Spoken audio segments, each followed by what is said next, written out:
I was folding donated sweaters when Sister Agnes said my name. Not loudly. Not gently either. Just enough to make my stomach drop. "Naomi," she said, standing in the doorway of the sorting room. "Someone's asking for you." My hands froze mid-fold. Nobody ever asked for me. Not here. Not anymore. I'd been careful, obsessive, really.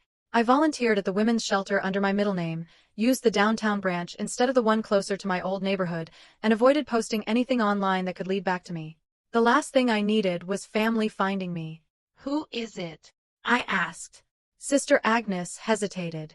"There's an older woman outside," she said. "She looks very worried." My heart started to pound.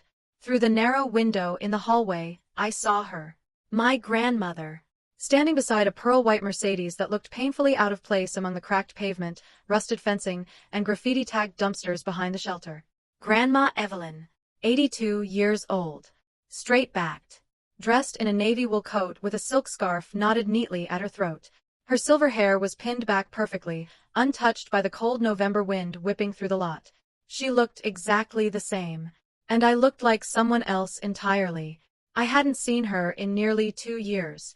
Not since my mother told her I was unwell and needed distance to get clean. My knees almost buckled. "That's my grandmother," I whispered. Sister Agnes placed a hand on my arm. "She's been asking about you for 20 minutes, dear. I think you should speak with her." I wanted to run. Instead, I walked. The gravel crunched beneath my worn sneakers as I stepped outside. Grandma turned when she heard the door open, and then her face crumpled. Not politely. Not quietly. Her eyes filled instantly. "Oh," she breathed. "Oh, Naomi." She took in everything in one glance. The weight I'd lost, the hollow under my cheekbones, the cheap coat 2 sizes too big, the way my shoulders curved inward like I was trying to disappear. "My baby," she said, reaching for me. I hadn't planned to cry. But the moment she wrapped her arms around me, something in my chest broke clean open. "What happened to you?" she whispered. "I've been looking everywhere." I pulled back just enough to breathe. "Grandma, your mother said you were in rehab," she cut in, her voice shaking now. "Said you'd stolen money, gotten mixed up with drugs, refused help. She said contacting you would only make things worse." Her grip tightened on my hands. "But the woman inside told me you've been volunteering here for months. Living upstairs. Helping other women." She stared straight into my eyes. "So someone is lying to me," she said quietly. "And I need to know who." She guided me to a bench near the entrance and sat down, her posture rigid. "Talk to me," she said. "Right now." I swallowed. Where do you even start when your entire life has been dismantled by lies? "I'm not on drugs," I said finally. "I never was." "Then why?" she asked. "Are you living in a shelter?" I looked down at my hands. "And what," she added slowly, "about the trust fund I set up when you turned 18? My head snapped up. She was still under the impression I had it. "That was $200,000, Naomi," she said. "Even just the interest would cover rent and food." "Where is your money?" The words lodged in my throat. "I don't have any," I said. Her brow furrowed. "What do you mean?" "I have $17, I said quietly. "And a duffel bag upstairs." The silence between us stretched thin and sharp. "Explain," she said. So I did. I told her how, 2 years ago, my mother had sat across from me at the kitchen table with tears in her eyes, telling me families share resources. That emergencies happen. That she just needed access, in case something ever went wrong. I told her I was 19 and still believed blood meant safety. I told her I signed the papers at her bank branch on Maple Avenue, the one with the green awning and the smiling teller who congratulated me on being so responsible. 2 weeks later, the account was empty. "All of it?" Grandma asked, her voice flat. "All of it?" I told her how the bank said it was legal. How I'd authorized my mother as a co-owner. How the money was transferred to my parents' joint account. I told her how my father, who worked in finance, wore tailored suits, and was always drowning in temporary setbacks, called it an investment. "They said it would triple in 5 years, I said bitterly. "They told me to be patient." I laughed once, hollow. For a year, they kept saying that. Grandma's fingers curled into her coat. Then, I continued, my cousin slipped up at Thanksgiving. She was drunk. Said she couldn't believe they'd bought the lake house with my money. Grandma's jaw tightened. The one in Stillwater? She asked. I nodded. They paid cash. 110,000. The rest came from a loan they took out using my trust fund as collateral. She closed her eyes. When I confronted them, I said, they told me I was confused, that I never had that much money, that I was being dramatic. I felt my chest tighten as the memory resurfaced. And then, I said, they started telling everyone I was an addict. Grandma opened her eyes slowly. They told you that? They told everyone. I told her about the Facebook posts, the vague prayers, the concerned captions, the way my mother never outright accused me, but let the implication do the damage. I told her about relatives blocking my number, about family friends crossing the street when they saw me. She told me not to contact you, Grandma whispered, said it would enable your behavior. I tried calling you, I said. Your old number didn't work. I drove to your house, but you'd moved. She sucked in a sharp breath. She helped me move, Grandma said. She must have kept your messages from me. I nodded. I told her how I'd worked 2 jobs, how my mother showed up at one of them and accused me of stealing, how she filmed me in parking lots and posted videos online, narrating my decline. I told her about losing my apartment, then the call center job, then my car, then the nights sleeping in library chairs until Sister Agnes found me and offered a bed upstairs in exchange for helping with intake paperwork. By the time I finished, my throat burned. Grandma hadn't said a word. She stood slowly. Get your things, she said. What? You're coming home with me. Grandma, we're fixing this, she said, her voice steady but trembling with something dangerous underneath. Starting today. Grandma Evelyn's condo smelled like lemon polish and old books. It was the kind of place that felt permanent. Solid furniture, framed photographs, everything chosen once and kept forever. I stood in the doorway clutching my duffel bag, suddenly unsure if I belonged in a space so intact. You can put your things in the guest room, she said, already moving down the hallway. You'll stay as long as you need. I set the bag on the neatly made bed and stared at it for a moment. Everything I owned fit inside. Clothes from donation bins. A notebook. My phone charger. Proof of how completely my life had been stripped down. Sit, Grandma said from the living room. She was already dialing her phone. Samuel, she said when someone answered. I need you. She put the call on speaker and fixed me with a look. This is Sam Whitaker. He's been my attorney since before you were born. A calm male voice came through. Evelyn, is everything all right? No, she said. It's very much not. I need you to pull the trust records for Naomi Carter. Established June 2018. There was a pause. All right. Give me a moment. While we waited, she opened her laptop with surprising speed. Your mother thinks I don't understand technology, she said dryly. That's been very useful for her. She typed my mother's name into Facebook. The page loaded instantly. I hadn't looked at it in over a year. Seeing it now felt like reopening a wound that had barely scarred over. Post after post scrolled by, asking for prayers today. My heart is heavy for my daughter. Addiction is a disease. Loving someone with it is heartbreaking. Some people have to hit rock bottom before they can be saved. Grandma's jaw tightened. She never once used your name, she said. That's deliberate. She clicked into the photos. Vacations. Smiling selfies. A lakeside deck gleaming in the sun. Designer handbags. A new SUV. She's been living well, Grandma said softly. The phone crackled. Evelyn, Sam said. I have the records. Grandma leaned forward. Go on. The trust was transferred in full on August 14, 2022, he said. Authorized by Naomi's signature and notarized. My stomach dropped. But, he continued, there are irregularities. Grandma's eyes sharpened. Explain.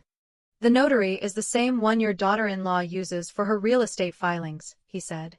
The signature appears rushed, and more importantly, the trust required financial counseling before any withdrawal over $50,000. That never happened. Grandma exhaled slowly. Can we challenge it? Yes, Sam said. Especially given what I'm seeing next. He paused. Your son and his wife purchased a property in Stillwater for $430,000 cash 3 weeks after the transfer. Grandma's hand tightened on the laptop. And their tax filings show no liquid assets sufficient for that purchase, he added. They also used the trust funds as collateral for a secondary loan. My heart pounded. There's more, Sam said carefully. They've accessed your primary estate account. Grandma froze. How much? Approximately $83,000 over 18 months, he said. Claimed as medical and assisted living expenses. That's impossible, she said. I pay my own expenses. I know, Sam replied. Which is why this qualifies as elder financial abuse. The word hung in the air. File everything, Grandma said, her voice suddenly cold. Civil, criminal, whatever applies. I'll begin immediately. After the call ended, Grandma turned to me. They didn't just steal from you, she said. They stole from me. And they thought I was too old to notice. She stood. We're going to Stillwater tomorrow. My chest tightened. Grandma, there's a restraining order. You're not going, she said. I am. She smiled then, but there was nothing warm in it. And I'm recording everything. The lake house was worse than I remembered. Glass walls. Polished stone. A dock stretching into the water like a private promise. Grandma parked a street away. You stay here, she said, handing me her phone. It's synced to mine. Record. My hands shook as I nodded. She walked up the steps and rang the bell. My mother answered wearing yoga clothes that probably cost more than my first month's rent ever had. Mom, she said brightly. What a surprise. I'm not here to chat, Grandma said, stepping inside. My father appeared, smiling too quickly. If this is about Naomi, sit down, Grandma said. Something in her voice made him obey. She laid a folder on the marble counter. Explain the trust fund, she said. Mom's smile faltered. We've explained that before. Naomi misunderstood. $200,000, Grandma said. Transferred on August 14th. 3 weeks later, you bought this house. Silence. She agreed, my mother said weakly. She wanted to help the family. At 19, Grandma snapped. By draining her entire future? Dad stood. You're overreacting. Grandma didn't raise her voice. Sit, she said. He did. You forged her trust requirements, Grandma continued. You used my accounts illegally. And you destroyed my granddaughter's reputation so she couldn't fight back. Mom's face went pale. We were protecting her, she whispered. She was unstable. Unstable. Grandma's voice shook now. You made her homeless. She pulled out her phone. I have recordings, bank statements, property records, and my lawyer is filing charges as we speak. Dad's face drained of color. You wouldn't, he said. I already have, Grandma replied. Mom started crying. Loudly. We'll lose everything, she sobbed. You should have thought of that before you committed fraud, Grandma said. She stood. Sell the house. Repay every cent, post a public apology admitting you lied. Or I let the courts do it for you. As she turned to leave, Dad whispered, This will destroy us. Grandma paused. You destroyed yourselves, she said. My granddaughter survived. She walked out. I was crying in the car when she got in. It started, she said quietly. And they can't stop it. 3 months later, I sat in a quiet conference room signing my name on documents that finally felt like truth. Not desperate truth. Not defensive truth. Just truth. The house in Stillwater had sold fast and badly. Price slashed. Furniture included, desperation bleeding through every listing update. It didn't matter. The proceeds were enough. My trust fund was restored in full, with interest, wired into a brand new account under protections so strict my mother would never breathe near it again. Across the table, Samuel Whitaker slid the final page toward me. "Sign here," he said gently. I did. That sound, the soft scrape of pen against paper, felt louder than it should have. Like a door closing. Or opening. Maybe both. My parents sat 2 rooms away, not in the conference room, not in control, not in conversation. Waiting with their attorneys for the next phase of consequences. Fraud. Elder financial abuse. Identity misrepresentation. Charges don't feel dramatic when you see them typed neatly on legal stationery. They feel final. After everything was signed, Grandma squeezed my hand. "You did well," she said. I nodded. I didn't trust my voice. The public apology went up that night. My mother posted it at exactly 8:03 p.m. I knew because my phone wouldn't stop vibrating. I lied about my daughter. She was never an addict. I wronged her financially and emotionally. I am deeply ashamed. The comments were brutal. People she'd cultivated for years, church friends, co-workers, family, turned on her instantly. "How could you do this to your own child? We believed you. You made her homeless." I didn't read all of them. I didn't need to. The lie that had erased me collapsed in public. My father lost his job the next week. His firm cited ethical violations inconsistent with company values. No severance. No recommendations. The same people who once looked at me like I was contagious now avoided him. Funny how that works. Criminal proceedings moved slower, quieter, but they moved. Court dates. Depositions. Financial audits that peeled their lives open inch by inch. They never spoke to me again. I didn't want them to. I moved into a small apartment near the river. Nothing fancy. 2nd floor. Old building. But the windows let in morning light, and the locks were mine. I kept volunteering at the shelter until I didn't have to anymore. Turns out, living through hell qualifies you to help others survive theirs. A non-profit hired me to work with women escaping financial and emotional abuse. They didn't care about my gaps in employment. They cared that I understood what coercion looked like when it wore a smile. I went back to school part-time. Social work. Grandma insisted on Sunday dinners. "Family," she said, setting plates at the table, "is not a blood contract. It's a behavior." Sometimes we sat in silence. Sometimes we laughed. Sometimes we talked about everything except the past. She updated her estate planning too. Safeguards. Oversight. Multiple trustees. "No one ever gets that kind of power again," she said.